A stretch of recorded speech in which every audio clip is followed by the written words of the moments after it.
I wasn't expecting a fight with Tommy to be offered, if I'm being honest. I was after something else. But look, if John wants to put his youngest son for sacrifice, like a sacrificial lamb, so be it, let's do it. Is it true that when you rang Tommy when this fight was announced, he didn't answer the phone to you? That is true, yeah. Tommy, are you able to shed the light as to why you didn't return Eddie's call? Well, I'm here now, and I'm ready to fight. And I'm only here because of me dad. Like I say, when Eddie said, first of all, fuck that off. Sorry about that. So yeah, when I heard about this, my dad telling me what's gone on with him and Eddie, I already knew what was coming because I know Misfits. I know what they like to do. They like to put on big shows and big events. And this is definitely going to be a big event. And you know, no one's running here. And I'm going to show Eddie on June 13th at size. Does not matter. Do you have to step up to the plate a little bit and defend that Fury name? Obviously, it's gone off between him and his old man, and your old man, sorry.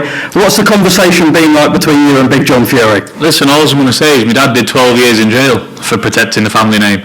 So I'm not going to overlook any challenge. I don't care who's in front of me, big, small, whatever. I'm in the ring and I'm going to be fighting.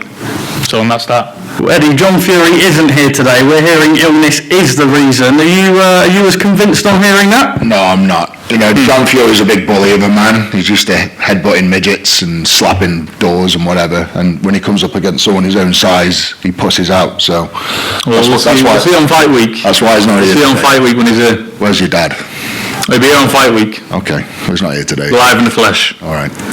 Eddie, earlier on, Tommy said he's going to render all 345 pounds of you unconscious on the canvas. When you hear that and you look at him in the eyes there, do you believe him? No, I don't believe him. Look, everyone's going to fight his chance of knocking the bigger man out, but it's not happening. You said you're going to deliver an emphatic KO, Tommy. You're right. I mean, Eddie's got muscles all over his body, but you can't put muscles on chins. So, and that's what I'm about to expose. Listen, we've seen good big men, you know, in the ring all the time. But what's different, you know, the muscles can't get on the chin, and I'm looking to find that chin. So we'll see. Eddie, obviously Calla says at the start there, we know what we're going to expect from you in the ring. I'm hearing from speaking to people in your interviews that may not be the case. Obviously you don't want to give too much of the game plan away, but do you think when fight night comes, June the 13th, live on DAZN, that you're going to offer Tommy something a little bit different that he may not expect? Look, Tommy's got all the experience here. He's got the better IQ, he's got the better footwork, he's got the better speed, he's got the better cardio. He's got everything in terms of advantages. You know, he's been boxing since he was 5 years old. All I can say is my plan is to land that big shot, and whether that comes in the first round or the 6th round, I'm not going to be an idiot and come out all guns blazing, but I'll be ready. I'll be ready for when that shot appears, and I'll take it. Tommy, you made it clear that you don't like KSI when you smashed that prime bottle. Where does this fight rank in terms of tough opponents? Is this a tougher fight, you believe, than KSI? Isn't he a judge somewhere now, judging people's singing or whatever? He's nothing to do with his conversation. He couldn't be a fighting man the longest day he lived. Decided to flap around the ring against me, so he's not even worth mentioning. But what I will say is, a lot of people are going on about the size in this fight, which there is a significant size difference. But I have grew up with heavyweights my entire life. My brother's the 2-time heavyweight champion of the world, 7 foot, 20 stone. You know, and I've been brought up around him and all my other brothers. So I'm here, size makes no difference to me, like I said before, can't put the muscles on the chins. And I'm super fit now, and I've got 9 weeks to go. I've been doing half marathons, the IROCs I've done the other day. I'm supremely fit, and I'll be ready to dance around that ring and seek and destroy for however long that fight lasts. Is it weird, obviously, the man that maybe you once looked up to from a bodybuilding aspect to now be in this position? I think maybe people thought that it was quite cordial. We can see that the tension is building a little bit, but from friends a couple of years ago to being in this position now, is it a little bit different? Listen, it's very different. At the end of the day, a lot can change in 24 hours.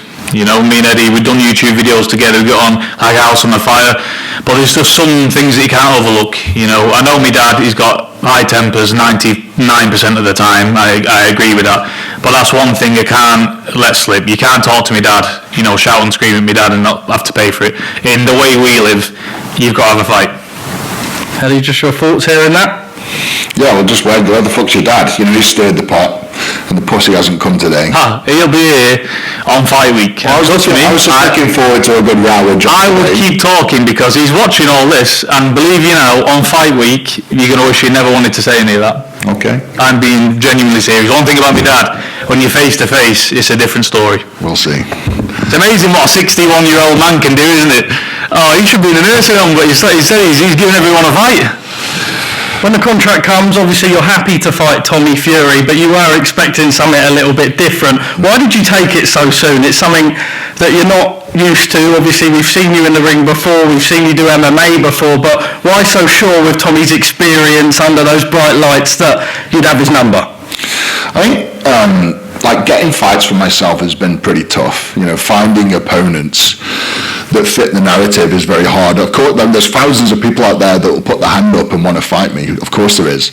But how many fighters are out there that make sense? You know, like my last fight was Mariusz Podmorski, World's Strongest Man versus World's Strongest Man. Tommy Fury holds the Fury name, and that a Fury versus the World's Strongest Man makes sense. And who knows, once I'm done with Tommy, I might climb that ladder. I wouldn't be so sure. Okay. I really wouldn't. Listen, I've seen time and time again, but I know boxing. I've been in boxing a very, very, very long time, not just through myself, my father, my brothers, cousins, everybody. And I know what's coming. You've got everything to lose, Tommy. I've got nothing to lose. Do you know why I haven't got everything to lose? Because I'm so happy and so comfortable in my life. I said before, I'm not boxing for money, don't need it, I'm not interested, happy with what I've got. I'm here because I love to fight, I love a challenge, and it's going to be one hell of a headline come June 14th. It is. It is. I'm game. Let's do it. Tommy, what do you expect him to bring? He said he wants to land that one punch. Obviously, as the fans, we expect that. I believe 6-2 is the fight. Are you able to speak a little bit on your end why that is? Listen, I don't know. I'm not part of my lawyer team, legal team. I let my team handle that. My job is to train and fight and show up on the night and get the business done, and that's what I intend to do. I can hop, skip and jump for 6 rounds at 2 minutes. So we're working on a vigorous game plan to get together, and I don't want to just get through the fight and win. I really want to have a good war. And I know it sounds stupid saying that against Eddie. Never going to win a pushing and shoving contest, but it isn't a pushing and shoving contest what we're doing. It's about getting hit and not getting hit, and I've been doing that a lot longer than Eddie has. Eddie, when you look at him in the eyes and he says that, do you believe that he's going to come and bring a war to you? Do you think he would stand and trade with 345 pounds of the world's strongest man? I believe that he believes it. And that's all I'll say that. But all I can say is, mate, like you've sparred with heavyweights all your life, right? No one's hit as hard as me. I'm telling you that now. Of course. But it's all right having all that power, but you've got to be able to land it. Yeah, well, and you've got to be able to pin me down lighter, faster. It's letting off combinations, moving around the ring, getting off. So a lot easier said than done. Look at Joshua and Jake Paul the other day. Jake Paul was on his bike and he made it very hard work for the 2-3-time champion of the world. You know, and that's Jake Paul, the man who I beat easily with a broken hand. So it's going to be very difficult come fight night.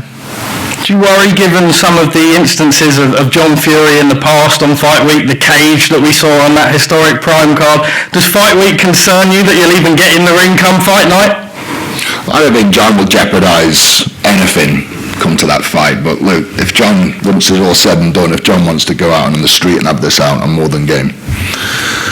Has he changed much since that man that you met? Maybe when he was a little bit in awe of the bodybuilder that you are, and maybe soaking up tips and tricks. When you look at him now, what different do you see in Tommy Fury? Tommy, look, I've got big respect for Tommy. You know, he's done well in the game, 11-0. He's building his career and he's doing it the right way. It's just a shame about his fucking pussy dad. That's all. Listen, I'm telling you now, Eddie, I'm telling you now, I'm going to say a prayer for you, because you know on Fight Week, whether it's Monday, Tuesday, Wednesday, Thursday, if my dad clocks you, I'm telling you now, he'll steam straight into you. What's he going to do, Headbutts? Oh, listen, he's done 12 years for a fight, so he's not bothered about anything like that. So if there's any kids in the audience on Fight Night, just lock them away, because your dad's going to come and headbutt them. Listen, the only person who's headbutting is yourself, so you can have 2 fights on Fight Week, myself and my dad. Alright, well, as long as he does it after the fight, that's fine. I never know my dad, he could do it before, could help me out a little bit. An idiot. Well, I know that's hard, because he is an absolute idiot. Listen, it's alright, because once I get dealt with you, I don't know. Listen, it's going to look very embarrassing, isn't it? Because basically, you have called this whole charade on. Because if you hadn't had a go at me dad, I wouldn't be here right now. We wouldn't be fighting. So really, how stupid is that going to look when, on June 14th, when we wake up in the morning, and you've called on a massive embarrassment. Well, it's June the 13th, Tommy. No, I'm talking about in the morning when you wake up. Went to school. Oh, when you wake up in the morning, Yeah. and you think, oh, at breakfast, and you're having your 10,000 calories, and you think, oh, fuck, I just got beat by Tommy Fury. Like, oh, it's not gonna go out too well, is it? Hey, man, if that happens, it happens. If your dad's there, I still love to fight your dad. Listen, maybe you do better with me, Dad. I mean, he's 61, so maybe you have more of a shot with him.